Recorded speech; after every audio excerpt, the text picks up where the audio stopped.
하나님께서 오늘 저희들에게 주신 말씀의 제목은 루께서 나누는 하나님의 헤세드 네 번째입니다. 그리스도인의 삶에 우연은 없다라는 제목입니다. 휴스턴 크리스천 유니버시티의 비즈니스 리뷰라는 글이 이제 있는데요. 그게 실린 글입니다. 남아프리카 공화국의 크리스천 출신이면서 목회자이기도 하면서 비즈니스를 하시는 분인데요. 브렌트 필립스라는 분입니다. 이분인데요. 이 사람이 이제 그 형제와 함께 원격 의료 기술 회사를 세우고 소프트웨어를 이렇게 만듭니다. 이것을 통해서 평범한 사람들도 고퀄리티의 인터넷을 통해서 고퀄리티의 최고의 수준의 의료 서비스를 받게 하기 위한 그런 장비인데요. 사실은 그렇잖아요. 전문의 만나려면 미국은 특히 그렇잖아요. 오랜 시간 기다려야 되고 굉장히 힘듭니다. 그런데 이 기술을 통해서 이 문제를 해결할 수 있도록 했습니다.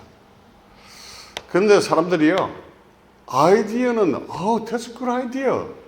네, 사용을 안 하는 거예요. 사용하는 사람이 없습니다. 그래서 3년 동안 유료 고객을 확보를 하지를 못합니다. 그러니까 어떻게 될까요? 점점 초기 투자금이 점점점 소진되어 가요. 그러니까 얼마나 스트레스를 많이 받을까요? 얼마나 그 자금에 대한 압박이 클까요? 굉장히 힘든 상황이 있었습니다. 그러니까 이 브렌트는 그 현실의 문제 앞에서 너무 힘드니까 한쪽 방에 주저앉아서 머리를 감싸 안으며 엉엉 울며 이렇게 기도합니다. 하나님, 제가 이 능력을 감당할 힘이 없습니다. 저에게 힘을 주시옵소서. 그러면서 몇 주 동안 집에 가지도 않고 계속해서 그 연구에 몰두합니다. 더 밤새도록 일하면서 그 기술들을 더욱더 정교하게 예리하게 업데이트 시킵니다. 그럼에도 불구하고 고객이 하나도 늘지 않습니다. 매주 겨우겨우 견딜 뿐이었어요.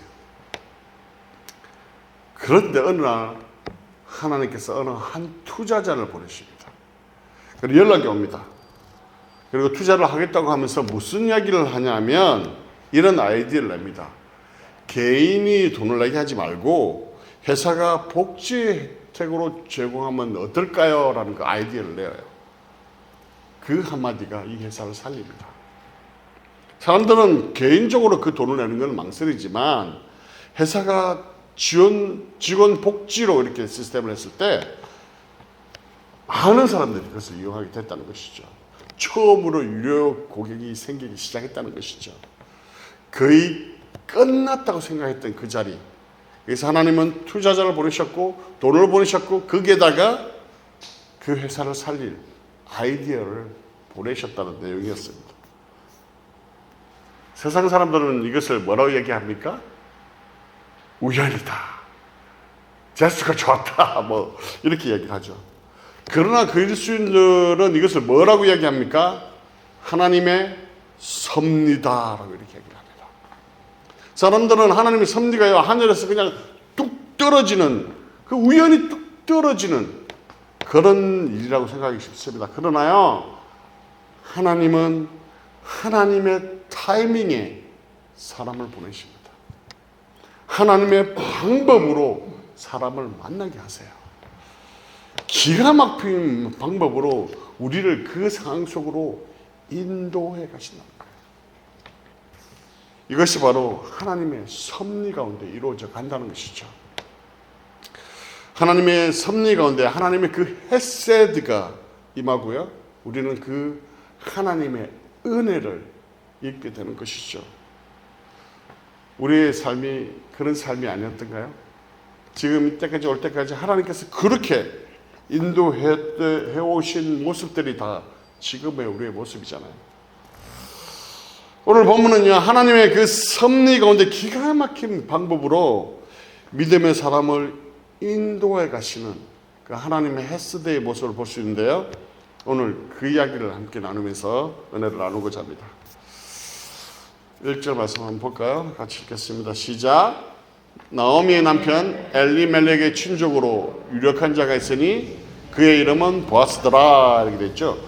누가 소개되고 있습니까? 누가?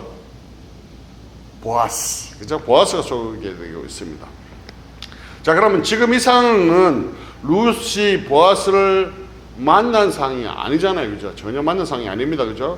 그리고 룻이 보아스를 알고 있는 상황인가요? 모르고 있죠. 그죠? 아닙니다. 전혀 모릅니다. 룻이 보아스를 만나기 전에 성경이 먼저 보아스를 소개하고 있다는 거예요. 왜 이렇게 이런 문학 장치를 사용할까요? 룻은 아직 보아스를 모릅니다. 나오미조차도 보아스가 오늘 등장할지, 거기서 룻이 보아스를 만날지조차도 모릅니다. 그러나 독자들에게는 이 말씀을 통해서 먼저 알게 하시죠. 이것이 의미하는 게 뭘까요? 룻이 움직이기 전에 하나님께서 먼저 이미 보아스를 준비하고 계셨다는 거예요. 그리고 그것을 독자들에게 알게 하고 있다는 것이죠. 그래서 나오미와 보아스의 만남은 우연이 아니라 하나님의 계획임을 우리가 이것을 통해서 알 수 있다는 것이죠. 룻이 희망을 보기 전에 하나님께서 먼저 희망의 빛을 보여주고 있다는 것이죠. 그 룻이 인생을 풀어나갈 그 답을 알기 전에 하나님께서 그 답을 미리 준비하고 계시다는 거예요. 그래서 1절의 말씀, 이 소개했던 말씀은요, 단순한 정보를 알려주는 그런 말씀이 아니라는 거죠. 하나님의 섭리를 미리 보여주는 장치라는 것이죠. 룻은 전혀 모르고 갔지만 하나님은 알고 계셨다는 거예요. 그렇기 때문에 룻이 어디로 갈 것인지를 알고 있기 때문에 보아스를 준비하고 계셨다는 것이죠. 보아스가 먼저 소개된 이유가 그것이죠. 하나님의 준비가 룻의 그 계획보다 먼저 있다 라는 것을 보여주기 위한 장치라는 것입니다. 다시 말씀드리면 이것은 우연히 이루어진 것이 아니라 하나님의 철저한 계획 가운데 이루어졌음을 우리가 알 수 있습니다. 2절 말씀을 한번 같이 읽어볼까요? 같이 읽겠습니다. 시작. 모압 여인 룻이 나오미에게 이르되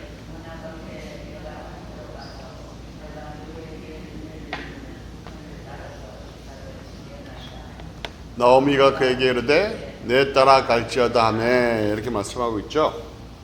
자, 룻이 보니까 밭에 갔는데 룻이 밭에 간 이유가 뭘까요?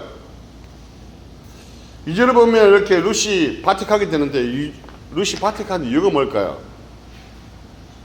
1번 결혼할 사람을 찾았어.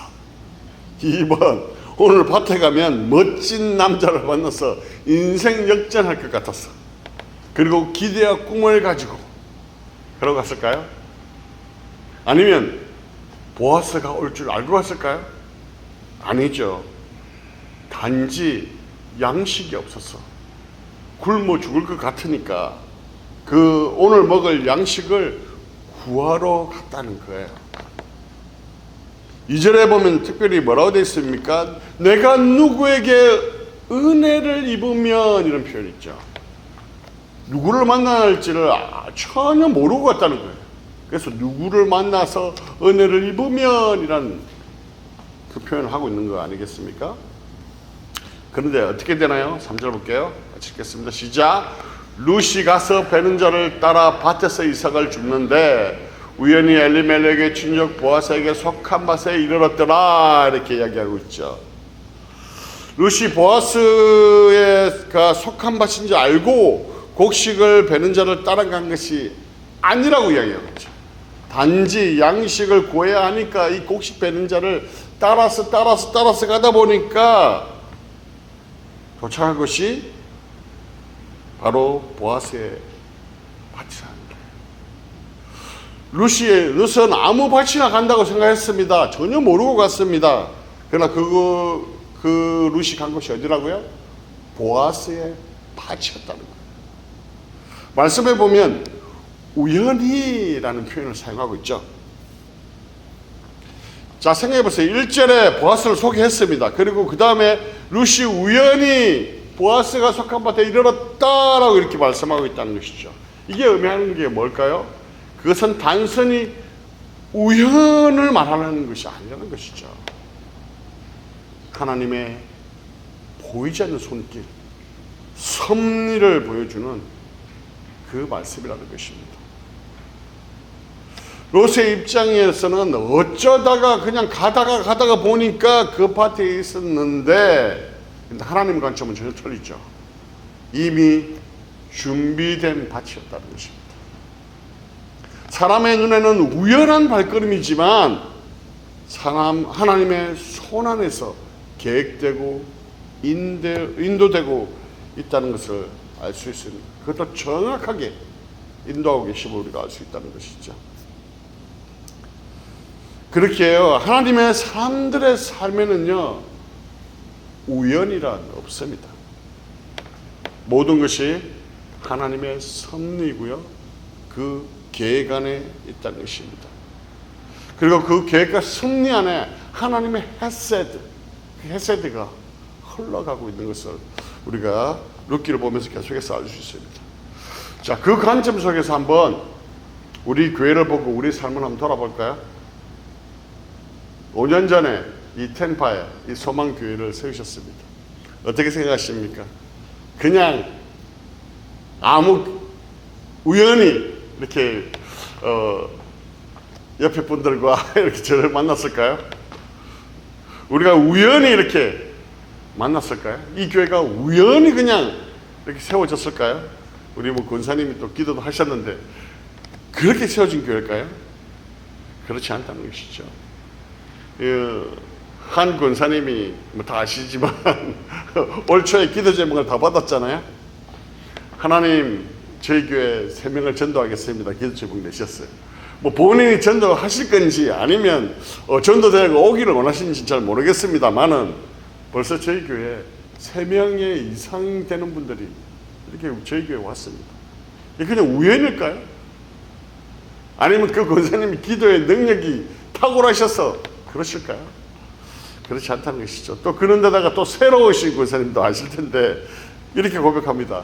마침 그때 이런 말씀을 주셨어요. 이런 말씀을 외우라고 하셨어요. 이게 우연일까요? 전에도 제가 말씀드린 적이 있는데 부산에서 서울에서 휴스턴에서 제가 캘리포니아를 갔거든요.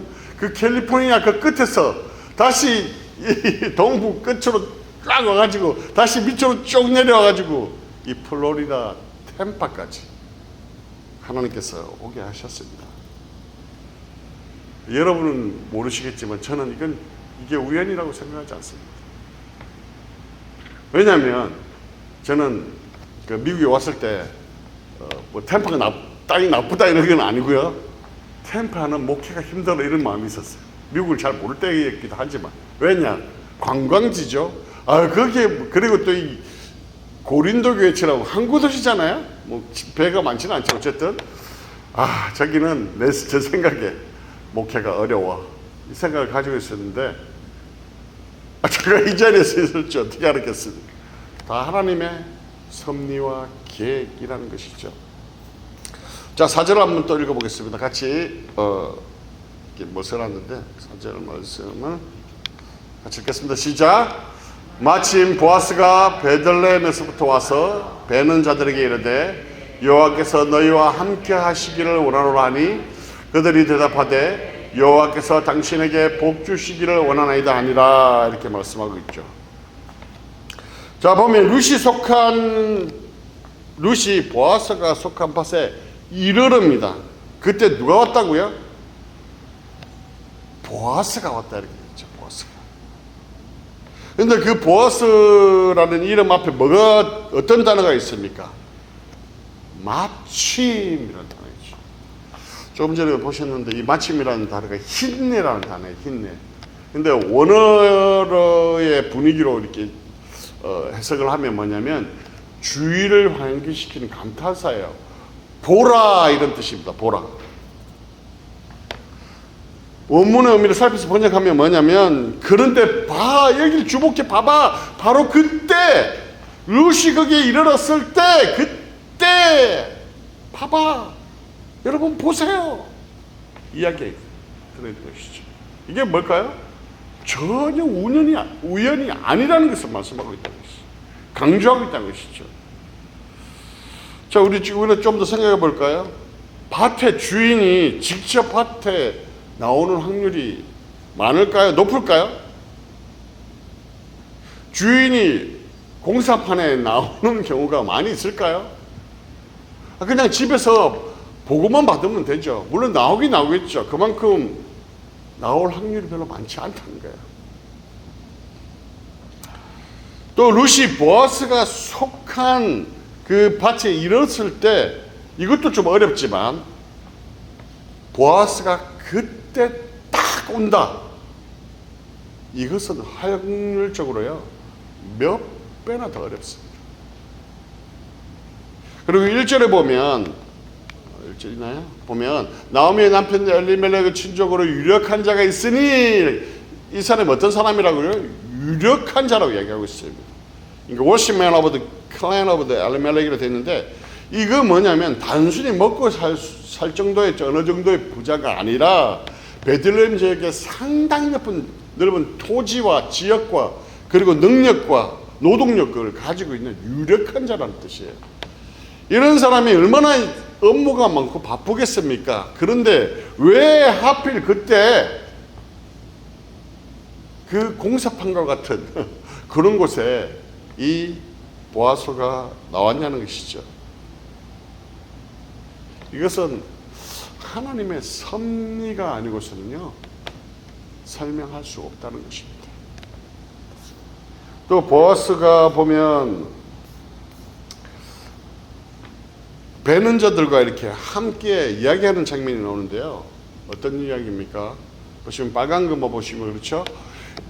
보아스가 그러죠. 배는 자들에게 여호와께서 너희와 함께 하시기를 원하노라 이렇게 이야기합니다. 그러니까 또 그 배는 사람들은 또 뭐라고 하다고 합니까? 여호와께서 당신에게 복 주시기를 원하나이다 이렇게 이야기해요. 와, 어떻게 일꾼들과 이렇게 아름다운 대화가 이루어질 수 있을까요?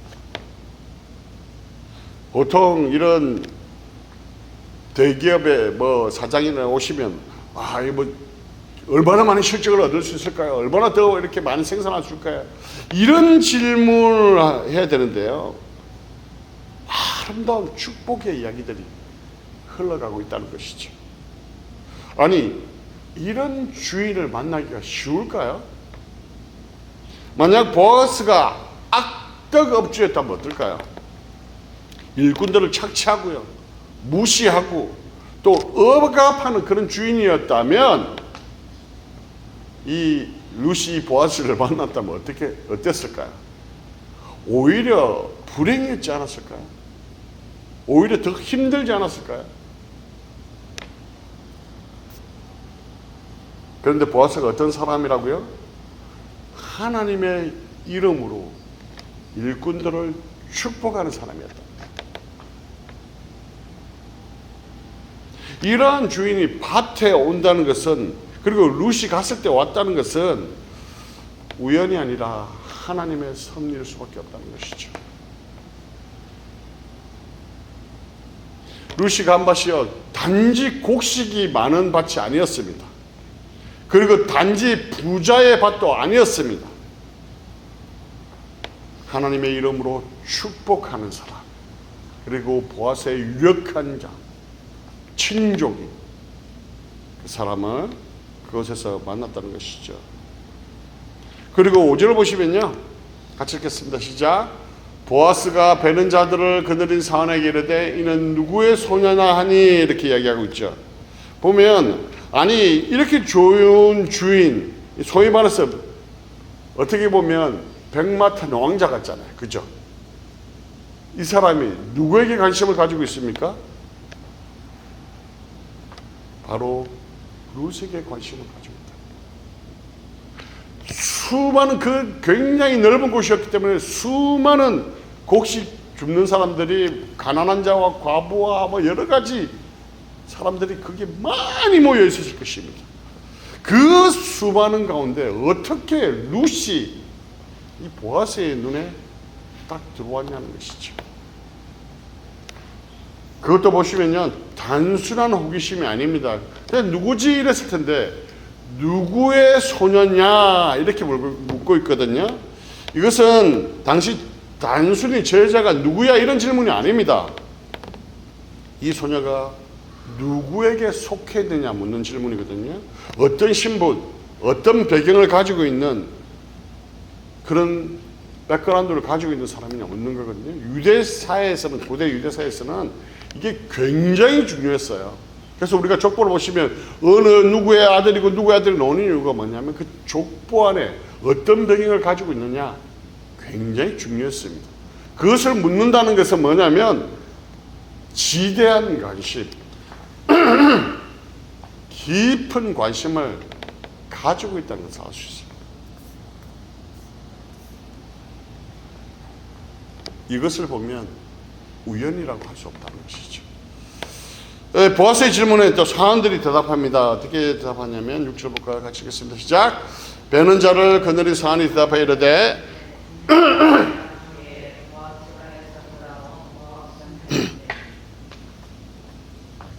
나오미와 함께 모압에 있다가 돌아온 모압 소년이라 이렇게 얘기를 하죠. 그러자 보아스가 뭐라고 대답합니까? 8절 시작. 보아스가 룻에게 이르되 내 딸아 들으라. 이삭을 주우러 다른 밭으로 가지 말며 여기서 떠나지 말고 나의 소녀들과 함께 있으라 얘기합니다. 9절 볼까요?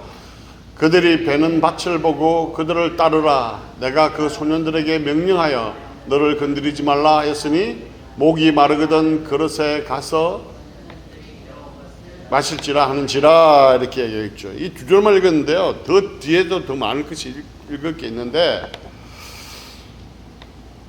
보아스가 룻에게 굉장한 친절을 베풀고 헤세드를 베풀고 있는 것을 우리가 알 수 있습니다. 룻이 밭에 이르렀습니다.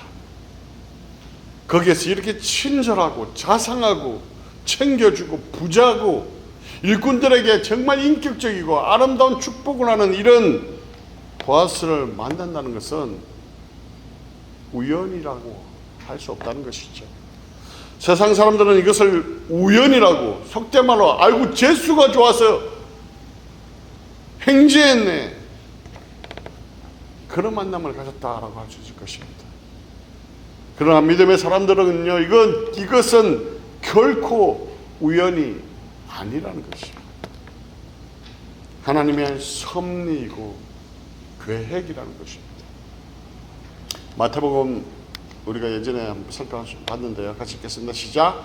살몬은 라합에게서 보아스를 낳고 보아스는 룻에게서 오벳을 낳고 오벳은 이새를 낳고 이새는 다윗 왕을 낳으니라 이렇게 나와 있죠. 이게 뭡니까? 마태복음에서 우리가 살펴봤지만 그리스도의 계보잖아요. 그죠? 이 계보를 보시면 우리가 뭘 알 수 있습니까? 보아스와 룻의 만남이 우연이라 이렇게 할 수 있겠습니까? 우연으로 저렇게 만나서 저들이 그리스도의 족보에 들어갔다고 이야기할 수 있냐는 것이죠. 하나님의 계획과 섭리 가운데 이루어졌다는 것을 이 족보를 통해서 알 수 있다는 것이죠.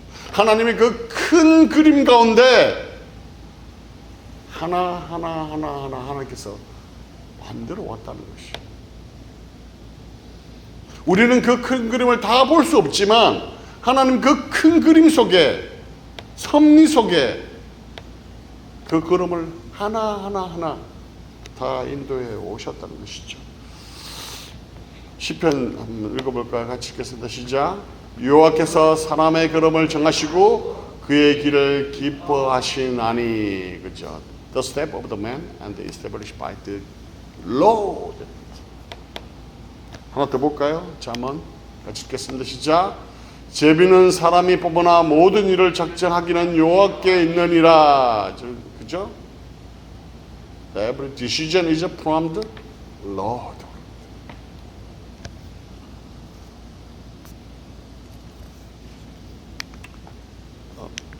결론의 말씀을 드릴게요. 그리스도의 삶에는요, 우연은 없습니다.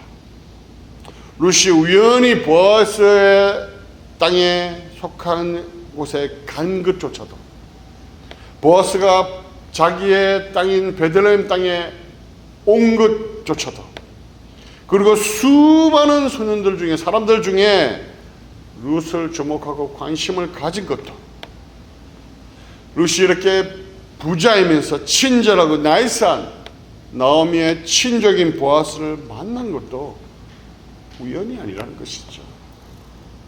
만약 이 만남이 없었다면 이 4장 13절의 말씀은 없게 되는 것이죠. 같이 읽어볼까요? 시작.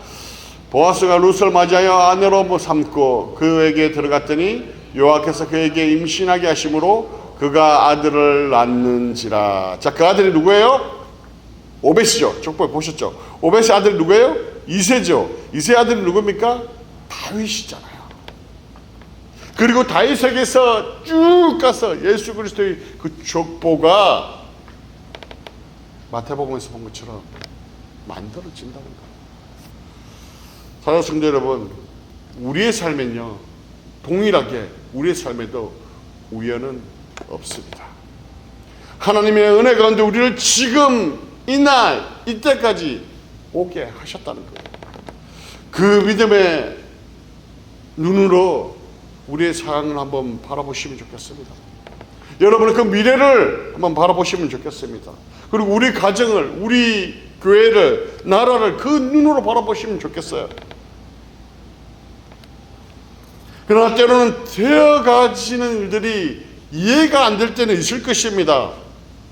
그러나 하나님의 그 보이지 않는 손길이 우리를 인도하고 계심을 믿으시기를 간절히 축원합니다. 때로는 벼랑 끝에 서 있을 수도 있을 것입니다. 때로는 절망의 위기 속에 있을 수도 있을 것입니다. 때로는 풀리지 않는, 보이지 않는, 해결책이 없는 것 같은 그런 막막한 상황에 처할 때가 있을 것입니다. 그러나 하나님의 섭리 가운데 하나님께서 우리를 이끌고 가신다는 것을 믿으시는 여러분 되시기를 주님의 이름으로 간절히 축원합니다. 그리고 그 하나님께서 어떻게 인도하실지 기대하시는 여러분 되시기를 간절히 축원합니다. 그 믿음으로 이번 한 주도 여러분 삶 가운데 승리하는 여러분 되시기를 간절히 축원합니다.